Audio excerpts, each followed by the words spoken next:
Yo Gotti might be standing on the shakiest ground of his career right now. Word on the streets says the feds are quietly piecing together a major indictment that ties him directly to the young Dolph homicide. And the loudest clue? It's not coming from rumors online. It's coming straight out of courtroom, where Hernandez Govin's trial is set to shake Memphis to its foundation. Whispers are flying that Govin may have already flipped, and some even believe he pointed his finger directly at Yo Gotti and his brother, Big Juke. But here's the twist that has everyone on edge. Big Juke didn't live long after those rumors hit the air. That's got people asking the real question. Was Juke staying silent to protect Gotti? Think about it. Gotti had everything lined up in his favor. His dream girl Angela Simmons riding shotgun. CMG at its peak, artist dominating the charts. Why would he risk it all to reignite an old street feud? If anything, the smarter move was to eliminate any loose ends that could come back to haunt him. Now all eyes are glued to Govin's trial, a case that's been delayed more times than a show mixtape. But this time, it's locked in for August 18th, 2025, just days away. And Govin isn't some small player. He's staring down first-degree murder, conspiracy, and attempted homicide charges, all tied to allegedly masterminding the 2021 hit on Dolph. But here's the part shaking the city. Some of the cases sealed. On July 29th, Judge Jennifer Mitchell cut off motions and rulings from the public. No access, no answers, just silence. And silence in a case this high profile, that usually means one of two things. Either someone's cutting a deal in the shadows, or some very big names are being protected. And the buzz around Hernandez Govin is boiling over. He's walking free on bond, moving through Memphis like none of this ever happened. Think about that. This is the man accused of orchestrating a hit on one of Memphis's most beloved legends, yet he's out on a $90,000 bond, even after violating it. Out of every single co-defendant, Govin is the only one who managed to snag a bond and somehow got it reinstated after breaking the terms. Meanwhile, guys like Justin Johnson and Cornelius Smith are rotting behind bars, struggling to even piece together a defense. That's got people convinced this isn't some legal fluke.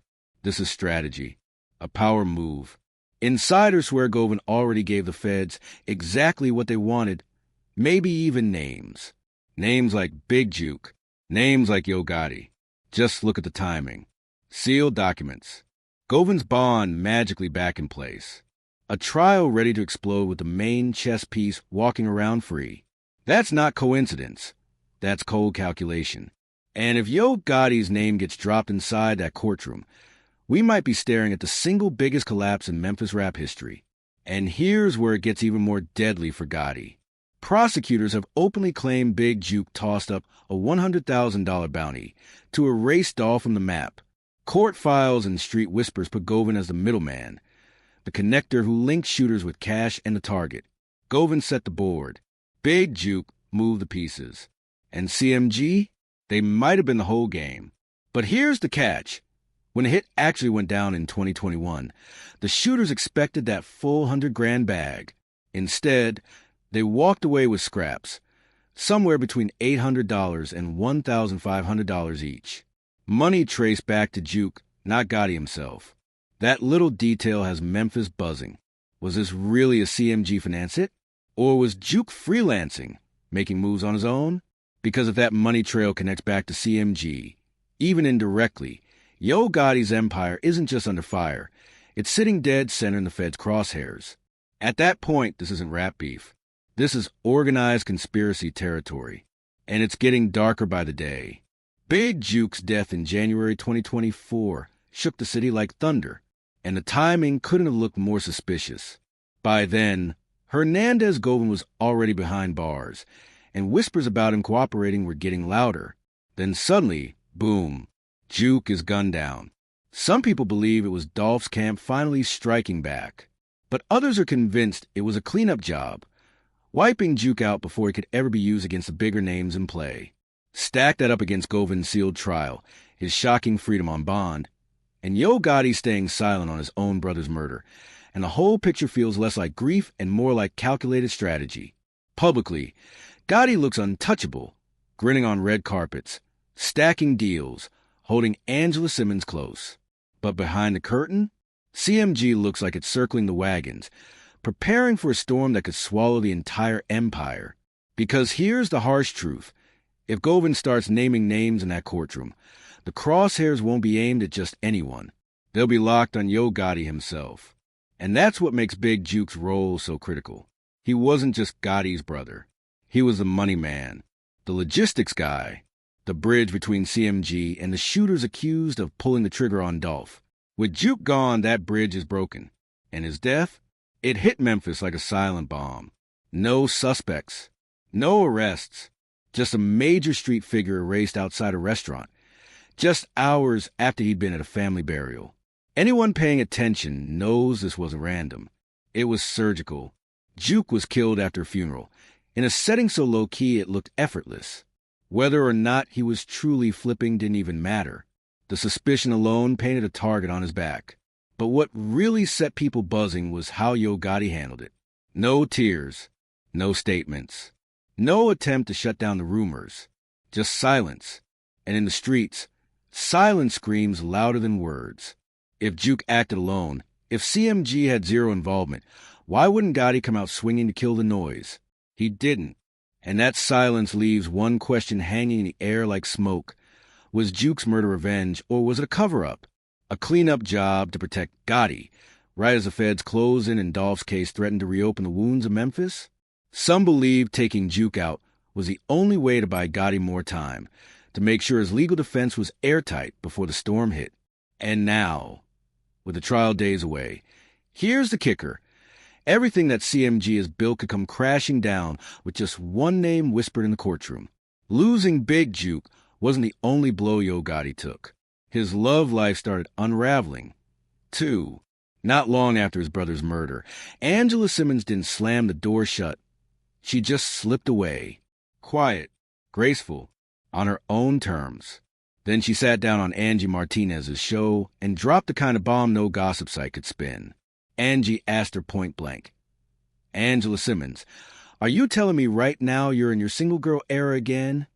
Angela looked her dead in the eyes and said, "Yeah, I'm telling you that." Just weeks before Hernandez Govan's long-delayed trial was finally about to begin, Angela revealed she and Gotti were done. No screaming match, no messy drama. Just soft-spoken lines like, "All love, and it was my choice." But anyone paying close attention felt the tension hiding behind her words. She spoke about being in a season of growing and healing, timed perfectly against Gotti's biggest legal storm. That move said more than any gossip blog ever could.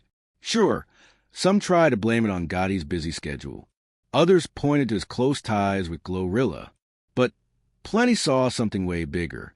Legal smoke. The kind that makes big names think twice about who they stand beside and what it might cost. Angela Simmons knows this industry inside out. And the last thing she'd ever want is her name remotely tied to a federal indictment, especially one linked to a high-profile homicide still under investigation. Because here's the truth. If Gotti's case takes a wrong turn, the headlines won't just torch him. They'll scorch anyone standing too close. Angela's timing didn't look like coincidence. It looked like pure strategy. A clean, graceful exit. A way to step out of the blast zone before the explosion. And with Angela gone, Gotti looks more isolated than ever. No brother. No ride-or-die partner. Just heavy pressure closing in and a trial creeping closer by the day. But Angela wasn't the only one who vanished from Gotti's circle. Black Youngster did, too. And you don't need TMZ to know something's off. Just scroll his Instagram. The same man who once turned every post into a movie, flashing stacks, trolling rivals, loud about wanting Dolph gone, has gone ghost. His silence in 2025 feels less like a choice and more like a red flag. For someone who made a career out of being loud, this sudden disappearing act feels downright unsettling. Some say Black Youngsters, just laying low on purpose. But others believe it runs much deeper. Maybe Gotti ordered him to keep his head down with the Govan trial looming. Or maybe it's bigger than that. Maybe Youngster's already under heavy legal restrictions. Some whispers even say he could be sitting in custody right now, and nobody's talking about it. And it's not just Youngster. The entire CMG camp feels different. The energy shifted. No wild shout-outs. No flashy flexing online.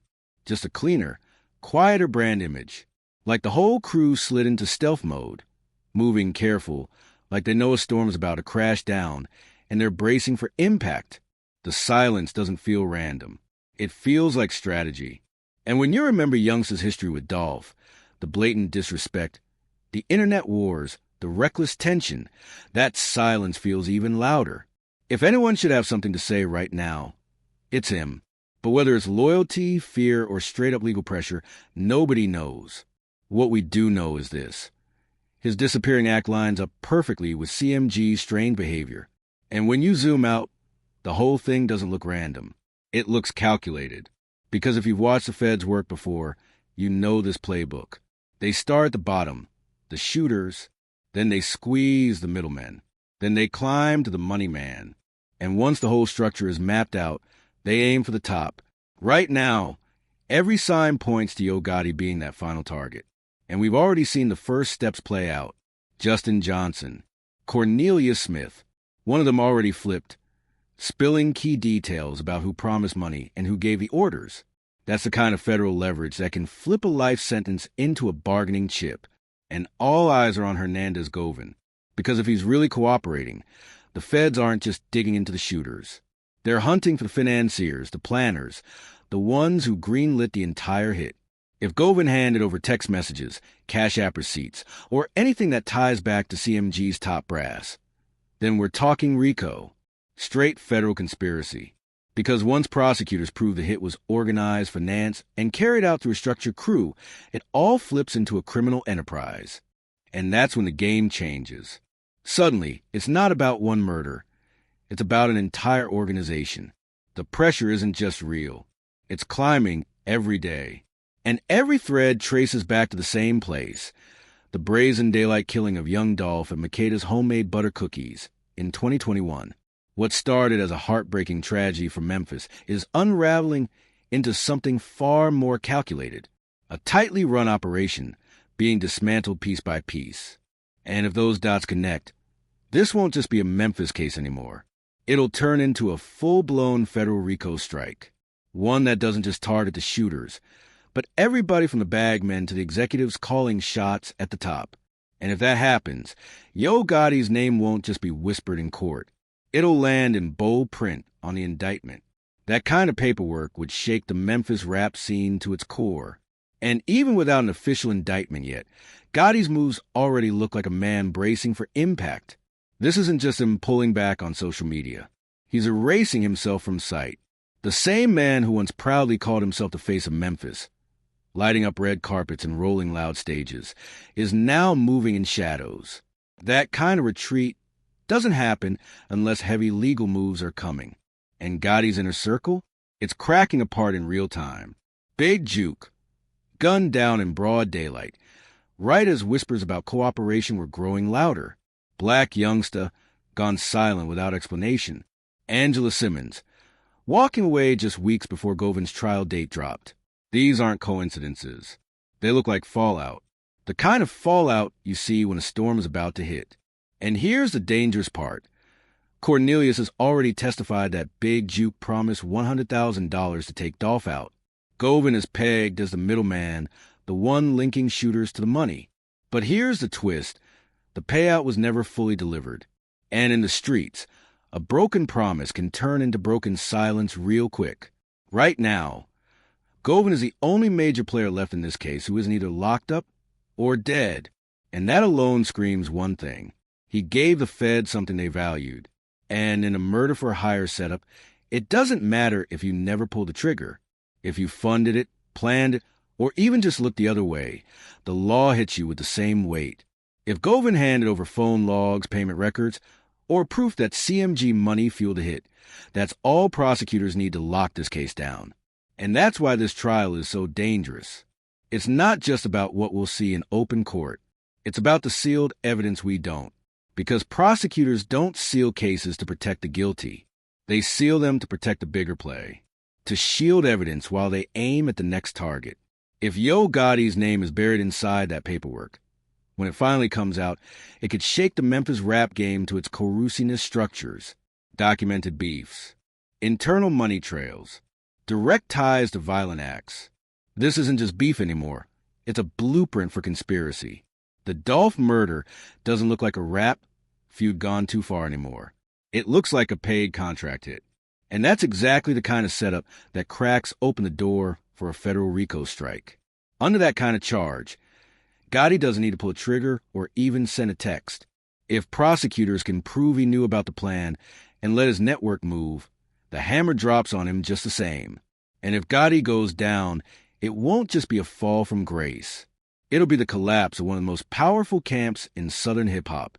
CMG, once untouchable, could crumble under the weight of federal charges.